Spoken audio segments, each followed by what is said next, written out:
Здравейте, уважаеми съратници и съмишленици! От ВМРО в навечерието сме на годишнината от избухването на най-голямото, най-масовото, най-добре подготвеното и най-добре организираното българско национално въстание за българско национално обединение и българско национално освобождение. Илинденско-Преображенско кръстов-денското въстание от 1903 година. Зад неговият български характер, за това защо не трябва да забравяме тази памет, за това защо трябва да продължаваме да почитаме тези български герои, защото те са български герои, от буквално от Битоля, от Курушево до Черно море. Ще водим разговор с мой съмишленик и съратник. Тези две думи са близки, но не са едно и също. В случай ние сме съратници и съмишленици. Председателят на Македонският научен институт и заместник председател на ВМРО Българско национално движение, доцент доктор Милен Михов. Мисля, че с това горе-долу поизчерпах твоите титли. Предлагам ти да си говорим на титли, като се познаваме много отдавна. Да, естествено за нас и за нашите зрители. За нашите зрители би трябвало да бъде.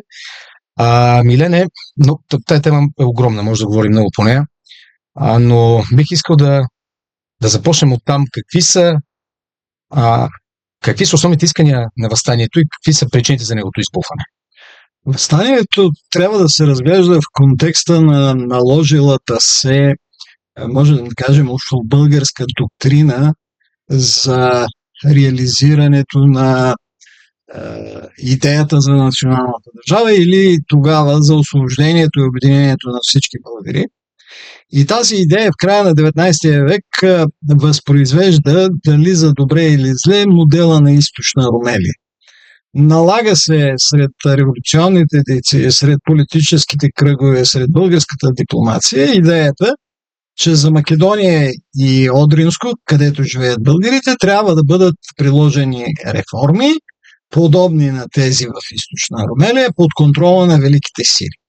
Това заляга в уставите и в програмите на Върховния Македоно-Одрински комитет още от 1895 година, а през 1896 година на Солунския конгрес вътрешната организация приема идеята за автономия на Македония и Одринско. Именно въстанието от 1903 година и предшестващото го Горанджумайско въстание са върховния опит чрез революция, чрез въстание да се принудят великите сили да принудят Османската империя да извърши реформи и наложи автономията на Македония и Одринско.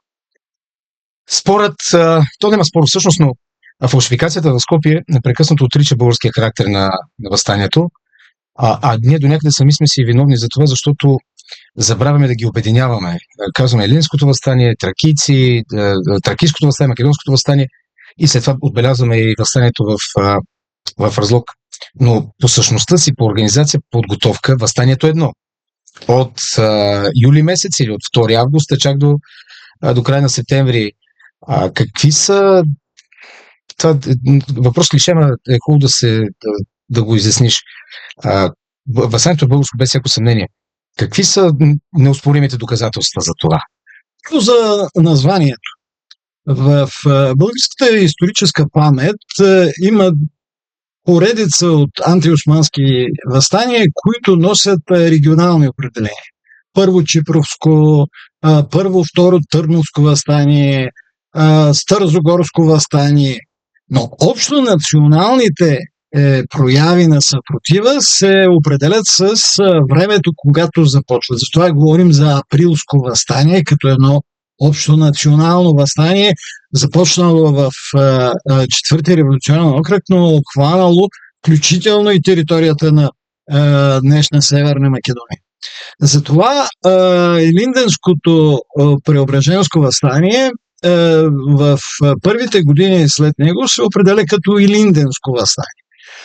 Едва след Втората световна война, когато в Скопие започват да фалшифицират неговия характер изключително и само като въстание на македонския народ, в българската историография се приема този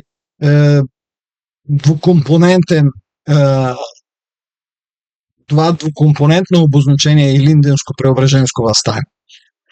Че можем да кажем няколко основни факта. Първо, решението е взето на Конгреса на да го наричаме тогава вътрешната Македоно-Одринска революционна организация, което, обърнете внимание, става през месец януари 1903 година в сградата на българската мъжка гимназия в Солун Свети Кирил и Методий под председателството на председателя на Централния комитет Иван Гарванов от Стара Загора. Плана за въстание предвижда то да започне поетапно в отделните революционни окръги, като първи въстане Битолски революционен окръг и то избран тактически като най-отдалечение от границите на България. След това да продължи в най-отдалечение от Битолски революционен окръг, Одрински революционен окръг и да продължи с въстанието в Серски революционен окръг, който е в средата. Този план е изработен от български офицери и има ясната цел да разпилее силите на концентрираната над 250 хилядна турска армия на Балканите, за да може въстанието да продължи един максимално дълъг период и да предизвика европейската дипломатическа намеса. Обаче често се пропуска и третия му етап. Кръстовден. Финалният етап. Финалният етап се пропуска, защото в Битоля вече ресурсите на въстанието, Битолския революционен окръг са на приключване и там главният щаб е принуден да вземе решение за спиране на военните действия, за разформироване на четите, за връщане на милициите по селата. А в Серски революционен окръг на Кръстовден въстанието е изключително интересно, защото то главно се организира от чети добре подготвени, екипирани и командвани от български офицери с участието на един немалък брой български военни. Тук има много любопитни неща, които можем да разкажем за организацията и рекрутирането на въстаници от свободните предели на България, които се набират чрез македонските дружества във всяко населено място, като доброволци, концентрират се в София и се прехвърлят към границата под контрола на българските военни. Там преминават на определени места, действат в Македония, а след това се връщат, пак през определените и контролирани от българските погранични власти пунктове, където се разоръжават и се прибират по родните места. Има случаи, когато войници, подлежащи на редовна наборна военна служба, които са били във въстанието, получават, така да кажем, извинителни бележки от Върховния комитет, че са участвали в въстанието и това довежда до признаването им този срок за наборна служба и за липса на наказание, че не са се явили в Казана. Да, за такива документи отказници в един вид. Да, точно така. Са се отклонили от военна служба. Са се отклонили, нещо против. Това им се зачита за военна служба, а през 1943 година въз основа на тези документи те получават народна пенсия, както всички участници и ветерани в Илинденското въстание. Спомена Иван Гарванов от Стара Загора. Нека да изборим, моля те, още поне, може да изборим колкото искаш, но поне няколко от главните дейци на въстанието и на организацията с корени от Стара България, защото това обикновено доста натрива носа на неписмените ни братия от Атак ДВБ или по-скоро тяхта просръбска пропаганда, които се опитват да отрекат българския характер на въстанието. И ще дам един пример, който е учебникарски, благодарение на социалните мрежи. Много често срещан коментар от сколски провокатори защо в България нямат име Гоце. То няма име Гоце, защото той Гоце не се казва. Гоце се казва Георги Николов Делчев. Те или не го знаят това нещо, или го прикриват, като по този начин се опитват да правят разделение. Но на първо четене изброй, молете, дейци и ръководители от Стара България, които действат и в организацията, и по време на въстанието. Могат да бъдат посочени много примери. Емблематичен пример е Христо Чернопея от Дерманци Плевенско. Легендарният Марко Лерински, който не е от Лерин, От Клотер. От Котел или Сливен, да. От Клотер. Всъщност името му не е ли Георги Иванов? Георги Иванов.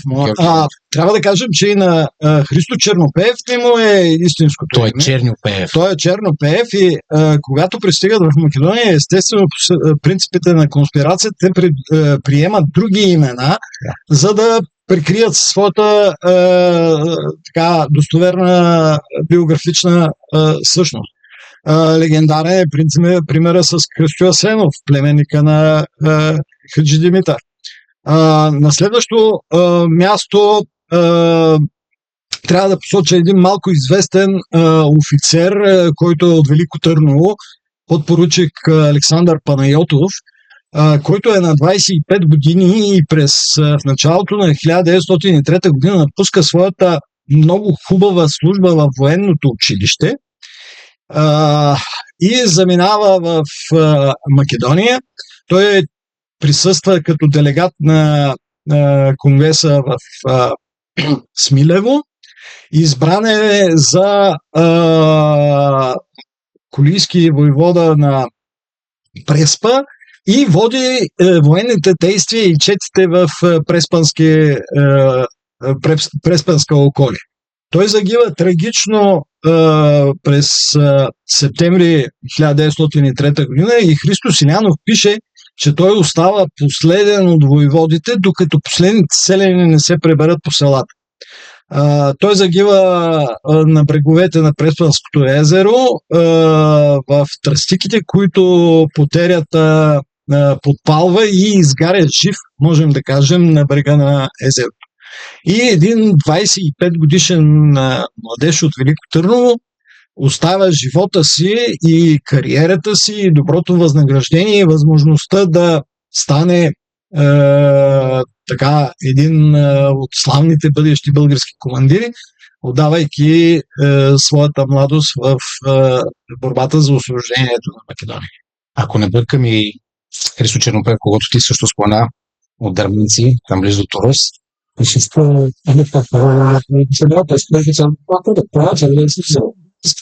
И изоставя семейството си с няколко деца и степента на конспирация е толкова голяма, че дори и семейството му не знае къде се намира през това време. Напомни ми, той ли беше българският народен представител, който при обявяването на войната напуска Народното събрание? Той е един по-късно. Точно, това е един от светлите примери. Той е народен представител в Народното събрание през 1915 година от управляващата партия и напуска депутатството си, заминава като военнослужещ и загива на фронта през 1916 година. Мисля даже, че е съвсем наскоро на 16 юли. През лятото на 16 година загива. Да. Добре, да се върнем на начина по който протичат. Ти каза, първо става Крушево, Крушевска република. Там е Никола Карев е председател на Крушевската република. След което можеш ли да разкажеш малко повече за събитията около град Крушев, които ще покажем после една илюстрация и Линден, сега докато ти се сещаш за нея, ще я намерим. Въстанието в Крушево е много показателно за характера на и целите на въстанието. В обявеното въстание се защитават интересите на всички етноси, населяващи градчето. И героичната съпротива и героичната дейност на това въстание намира много силно отражение в паметта не само на македонските българи, но и на всички българи. Поезията, песните, които по-късно се създават и възпяват, представят това въстание и тази република като реализация именно на идеята за автономия на Македония и Одринско, която идея в началото на 20 век се представя като автономия в полза на всички националности и народности, населяващи тази област. Тук виждаме една заглавна страница на едно от най-популярните издания в България между периода на двете световни войни илюстрация Илинден, която се издава от Илинденската организация в България, организация на ветераните от въстанието. По времето, когато в Югославия тогава самото име Македония е инкриминирано, самото въстание е неглижирано, а всяка проява на спомен и памет за българското въстание от 1903 година е преследвано от сръбските власти с брутална жестокост. В този смисъл можем да кажем, през периода на двете световни войни Илинденското въстание става много силен аргумент на българската теза за българския характер на населението в Македония, което е в разрез с официалната доктрина, че това всъщност е Стара Сърбия, населявана от прави сърби. Аз сега ще прочета едно стихотворение, което е посветено точно на въстанието, за това го подбрахме с теб. Сегашният брой на илюстрация Илинден, който гледаме от август 1937 година, забележи, между Кирил Христов е редактор по това време, забележи къде се намира редакция, администрация, улица Пирот 5. Всъщност намираме се точно на същото място, което е една историческа препратка и едно историческо продължение, за което трябва, разбира се, да се работи достойно. И така, това е стихотворение или по-скоро песен, посветена на Илинденското въстание, което ще ви прочета, защото не знам колко се вижда. Илинденград Кушево е сниман. Още не минала тежка съдба. Известни тъжни пристигнаха тук, че писък и ужас, мъчение и смърт се чуват земите от Рила на юг.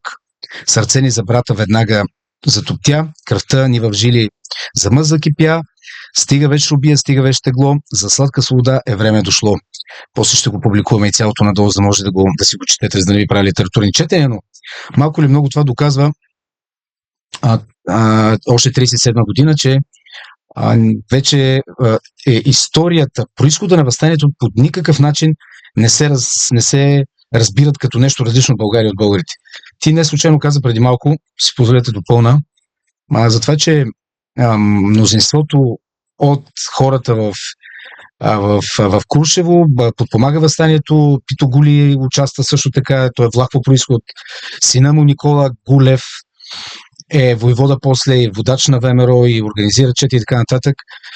Така че, действително, по това време общото желание на населението е било, въпреки че организацията е направена като българска и в първите документи е споменавана като българска, последствие се включват, които искат и останали власти и така нататък.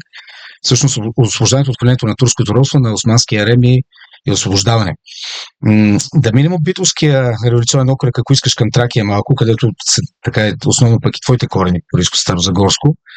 Разкажи малко за превземането на градчетата по Черноморието, за сраженията на смъртните дружини, за Никола Равашола и как беше другия, Паньо Ангелов и Никола Равашола, които всъщност прехвърлят, както и ти каза, директно от другата страна.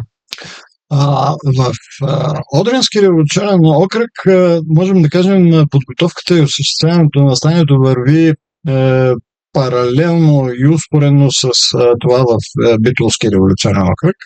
Там също е избран ръководен щаб горско началство. Подготовката върви с усилени темпове и целта е да се постигне определено освобождаване на територии. Черноморските градчета, тогава не толкова големи, Василико, днешното Царево, са атакувани и казармата в Малко Търново. И в Малко Търново. Така наречената елемент, който привлича изключително големи военни сили на противника на Османската империя. Смисъла на въстанието в Одринско е в схемата, която се преследва, е именно автономия не само на Македония и на Одринско. Затова въстаническите действия там се водят с усилена дейност И целта е реформите, които бъдат приложени, каквато е и целта на въстанието, да обхванат и Одрински революционен окръг. Нещо, което не се постига в миротворческите реформи на великите сили, но това показва, важно е да покажем, да подчертаеме военните действия в Одринска Тракия като неразделна част от цялото въстание. Организирано и ръководено от една организация с една цел. Трябва да кажем, че самото изграждане на революционната организация в Одринско е в пряка връзка с дейността на Гоце Делчев. Неговите мисии в части от Родопите и в Одринска Тракия, където той развива организационна дейност и създава структурите на вътрешната организация, по нищо не се различават от неговата дейност в географската област Македония и дейността му като заграничен представител в София. Всичко това е свързано в една обща цел, а именно автономията на Македония и Одринско. И когато нашите колеги, а и пропагандата, особено в Скопие, така угробява и подчертава, че Делчев е символ на македонския народ, борещ се за свободата единствено само на Македония, то това се разминава кардинално с историческата реалност, защото Делчев участва в изграждането на структурите на Македоно-Одринската революционна организация на цялата и организационна територия от Черно море до Охрид. Продължение на това, което казваш и на твоята мисъл, но това, което аз знам, но не съм го намерил все още така самия извор, самия вестник, има цитати на държавните партийни ръководители на Югославия след първите дни след 1945 година, за които Гоце Делчев е български революционер без никакво значение. Без никакво значение за македонската свобода. Това е цитат, мисля, че е в сръбският, белградският вестник Политика. И ще ми е интересно да намеря архива, за да видя дали наистина го има този цитат. Виждал съм го няколко пъти в социалните мрежи, но няма фотокопия, просто се цитира, който идва да покаже, че за комунистическите югославски ръководители след потретната окупация на българска Македония, българските исторически личности от въстанието са били идеологически не полезни към този момент. Те ги отричат, те ги омължават. И самото въстание го наричат българско въстание без никакъв принос към антифашистката същност на Македония, която те създават след 1945 година. След завземането на властта в Вардарска Македония от югославските комунисти, отношенията към ВМРО, към революционните борби срещу османското господство следват една, можем да кажем, последователна политическа оперативност и политическа изгода. Своите послания са но са константни по отношение на политическата целесъобразност на посланията, които казват. И това изказване всъщност се приписва на Лазар Колишевски и то е свързано с първия конгрес на Не бях сигурен в името, затова не го казах. Комунистическата партия на Македония през 1948 година.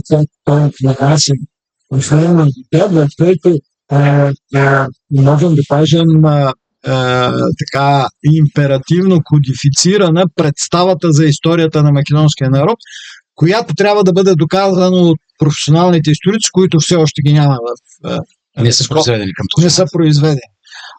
Но малко по-рано, през 1946 година, когато предстоят избори в Скопие, тогава Делчев е издигнат на пиедестал. Именно тогава Скопие успява да издейства и да получи връщането на костите на Гоце Делчев, които между другото се съхранявали точно в тази сграда, откъдето ние предаваме в момента. И цялото предаване на костите е свързано с една голяма показна демонстрация, започваща от тук, от София и стигаща до Скопие. По-късно Делчев е маргинализиран, изоставен, докато днес сме свидетели, че той е превърнат в една символика, която няма абсолютно нищо, подчертавам абсолютно нищо, с историческата реалност и историческата личност. Категорично вярно е това. Дори в момента хората, които са в смесената научна комисия, тя не беше научна, ами историческа комисия, от страна на Македония, един от съпредседателите си позволи съвсем спокойно, открито да каже, че в работата на така наречените македонски историци, казвам така наречените, защото тези хора са много повече пропагандатори, изпълняващи политически линии, отколкото са хора, които работят с архиви, се е случвало да подменят буквално историческата истина. Случвало се там, където пише българин, те да пишат македонец, да го преправят, и той го каза най-спокойно, защото така било целесъобразно. И ако си обърнал внимание, ти си обърнал, в момента една от основните им линии на съпротива да не изпълнят това, което трябва да направят, за да почнат преговори в Европейския съюз, е да приложат двата протокола от съвместните заседания на българските и скопското правителства и да бъде възстановена историческата справедливост и историческата истина. Те това отказват.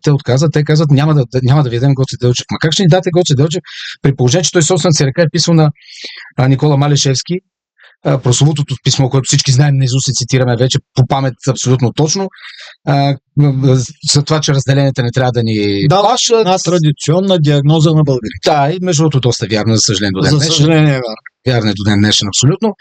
Но той там казва какво да правим, като сме си българи, колкото капи, толкова капитани. Така че тази истерия в Скопие, тя е ясна, но на нея трябва да бъде даден отпор. Ако искаш да отделим и няколко минути на кръстовденският период от въстанието, за да го затворим, и след това можем да вървим според мен към заключение и към изводи. Кръстовденското военна кампания, вече споменахме, е организирана преди всичко от чети, които са организирани от княжество България. В тази епопея е така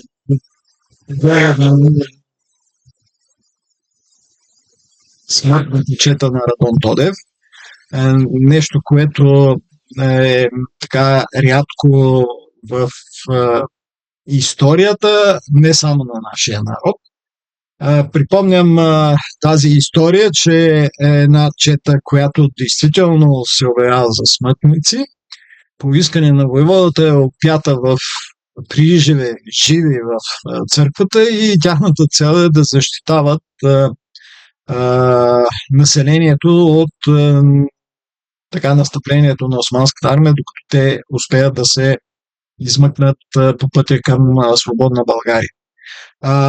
В това въстание, като общо, трябва да кажем, военните действия на въстаническите сили, които са около 25 000, вече споменахме, над 250 хилядна редовна армия концентрира Османската империя в въстаналите вилаети, са твърде успешни от военна гледна точка.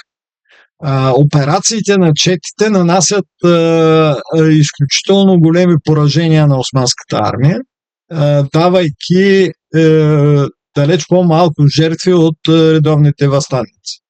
Във въстаническите действия загиват малко над 1200 въстанници, но жертвите на османската армия са 5 пъти по-големи. Голямата трагедия на въстанието се изсипва върху мирното население. Над 100 села са опожарени, над 30 000 в първите месеци напускат родните си места и пристигат в България. И тук трябва да кажа нещо много важно за въстанието. Тази трагедия, която постига местното население, а тя е организирана и планирана от Османската империя и има за цел да извърши това, което от войните в Югославия наричаме етническо прочистване. В своите писма Екзарх Йосиф по това време в Цариград пише нещо подобно, че властта иска да разреди българския елемент в вилаетите, което почти е същото. Среща една организирана, човеколюбива, я казваме, кампания в България и в свободния свят, но преди всичко искам да кажа в България, за подпомагане на семействата, въстанниците и жертвите от въстание. Аз съм се постарал да събера документите, които показват размерите на помощта, която България оказва на възстаналото население и жертвите. И само ще кажа една цифра. Това са приблизително 4% от държавния бюджет на княжество България по това време. Можем да си представим какво представлява тази помощ отнесена към държавните разходи. 4% са средствата, които са отпуснати от държавния бюджет, които са събрани от Българската църква в свободна България и която е събрани от благотворителните организации и структурите на Върховния македонски комитет в България. И те са пренесени там през българските дипломатически представители, но най-вече през структурите на българската екзархия. Българските владици, екзархийските наместници осигуряват онези средства, които са необходими за прехраната на пострадалото население, за помощ на семействата на въстанниците и на жертвите. В това отношение много ярко се представя митрополит Методий Охридски, който помага и защитава местното население от репресиите на Османската империя. Да не говорим, че в резултат на въстанието и на голямата беженска вълна от него и в усилията да бъде разредено това население, които до известен степен са постигнати, са формирани голяма част от днешните български градове, като например София, в който се намираме. Всъщност от тук надолу към западна посока, повечето някогашни квартали, като Южбонар, като Драс Махала, като Коньовица надолу се пълнят с българи от Македония и дълги години са известни като македонските квартали. На практика така населението на столицата, за съжаление, нараства. Това са включително и мои роднини, моите предци по майчина линия след 1903 година бягат от Битоли и идват в София. За бежанската вълна започва, можем да кажем, още преди въстанието, след есента на 1902 година и в началото на 1903 година Османската империя предприема едни превантивни репресивни мерки, които се засилват особено след солунските атентати през април месец 1903, които са насочени преди всичко срещу духовните и политически и икономически елит на българите. Без обвинения са арестувани и заточени представителите и ръководителите на българската екзархия, българските училища, на българските общини, видните търговци и видните представители на общините, богатите хора, които за Османската империя са ясно, дефинитивно казано ръководителите на революционната организация. И това поражда едно изселване сред населението, като първите, които така са заплашени и имигрират са именно това. Български учители, български свещеници. И това разселение достига до всички предели на България. Имаме такива случаи в Варненско, в Добричко, в Северна България чак пристигат тези бежанци от задаващата се вълна на репресии. Спомена вече, той се очерта резултат от въстанието. Какви са последиците за българите в Македония, за българите в Стара България и последиците за вътрешната организация, за Македонийската революционна организация след въстанието? Ще започнем с дипломатическите и международните последици. Въстанието успява в една посока, то предизвиква европейска намеса, то поставя македонския въпрос в фокуса на световната политика и това довежда до обединяването и изработването на прословутите Мюркштетски реформи, които на практика довежда до европейска намеса и контрол в делата на Османската империя. От тези реформи, за съжаление, е изключена Одринска Тракия, която представлява непосредствения Хинтерланд на Цариград, но в Македония е въведено едно специфично управление, пряко управление чрез един извънреден императорски комисар, работещ под контрола на цивилни агенти, т.е. на европейски агенти, а в Македония са делегирани офицери от великите сили. Тези реформи предвиждат, включително най-съществената им част е и административна реформа, основаваща се на етнически принцип, т.е. оформянето на един вилает по етнически принцип, в който биха били обединени всички българи. И тази предвидена реформа довежда до нещо много важно да го подчертаем. През 1903 и 1904 година революционната организация под личното ръководство на Дамян Груев, заедно с органите на българската екзархия, провеждат една кампания на традиционно сред търкоманските села, така да го кажем, селата, които са в Южна Македония, Костурско, Леринско, Воденско, Битолско, които продължават да бъдат в диоцеза на Цариградската патриаршия, да напуснат патриаршията и да се присъединят към екзархията с ясното разбиране, че именно границите на екзархията ще очертаят границите на този български вилает. И над 250 села, организирани от революционната организация, подчертавам под прякото ръководство на Дамян Груев, напускат патриаршията и признават ведомството на екзархията. Тази именно административна реформа не се осъществява на практика, но довежда до намесата на Атина и Белград чрез провеждането на така наречената въоръжена пропаганда и изпращането на чети, които да спрат този процес на обединение на всички българи под ведомството на екзархията. Тогава започва и нахлуването на сърбите. Първите им такива чети са в Азот. Точно така.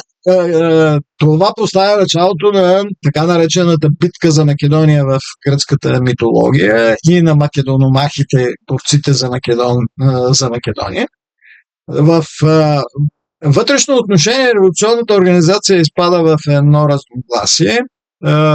Провала или неуспеха на реформите в тази посока водят до разделение на левица и десница, които се различават по начина на организиране, начина на функциониране на революционната организация, но ключовото различие е въпроса за перспективата на автономията на Македония и Одринско. И тук левицата формулира един принципа на политическия сепаратизъм, с аргумента, че всички разглеждат автономията като етап от обединението с България и за това е необходимо революционната организация да ясно заяви позицията си към автономията. И те казват, че за да се осъществи автономията, целта е не просто автономията на Македония и Одринско, а целта е създаване на една независима, самостойна държава в Македония и Одринско, която по своя характер да съчетава интересите на българите, на албанците, на турците и на всички етноси, населяващи тази област. Този принцип на политическия сепаратизъм в вижданията на левицата е изключително конюнктурен, той е реалистичен и една част от неговите привърженици в следващите години се отказват както от идеята за политическия сепаратизъм, така и от принципите на федерализация и децентрализация. Кристален пример за това е Христо Чернопеев, който е един от видните представители на левицата, но след 1908-1909 година се причислява към другата страна, участва в възстановяването на революционната организация след Хорията и вече споменахме, воюва като български офицер за освобождението на Македония през Първата световна война. Уважаеми съратници, постарахме се в рамките на половин час, малко повече, около 40 минути, да обхванем огромна тема, от огромно значение за българската история и за българския характер на населението, за българската култура, традиция на населението в Македония, в днешна република Северна Македония, която е една трета част от цялата географска област. Важно е да си ги казваме и да ги припомняме тези неща, с оглед първо на отвратително ниското ниво на образованието в България по тези теми, на първо място, и на второ място заради злонамерената, фокусирана, организирана сръбска пропаганда в Македония, насочена срещу българите. Благодаря ти, Милене, за този разговор. Ще си запазя правото да те каня по много вече конкретни теми. Днес се опитахме да направим някаква велика тема. Тя дано да е интересна за толкова време, но ти предлагам и конкретно ти специалист по нова история. Така че и преподавател по нова история. Така че ти предлагам, когато има конкретни исторически поводи, като свързани с годишни и големи на наши герои, да ги разговаряме тези неща с историка, защото в момента в България, пък не само в България, целият свят е поводял случайните мрежи и кой разбира, кой не разбира, да се изказва по теми, които не са му работа.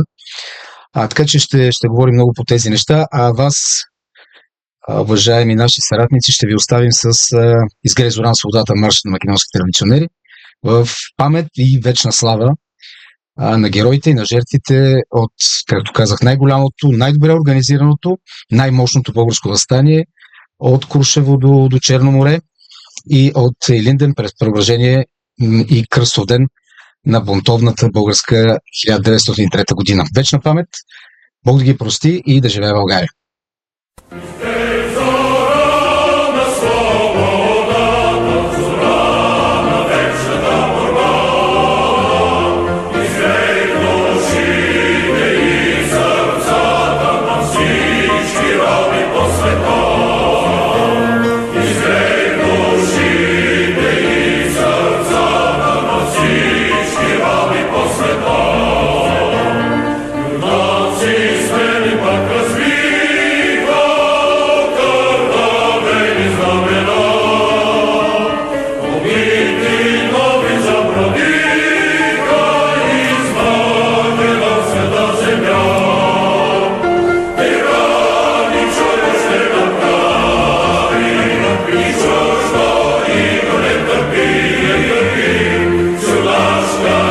Sulla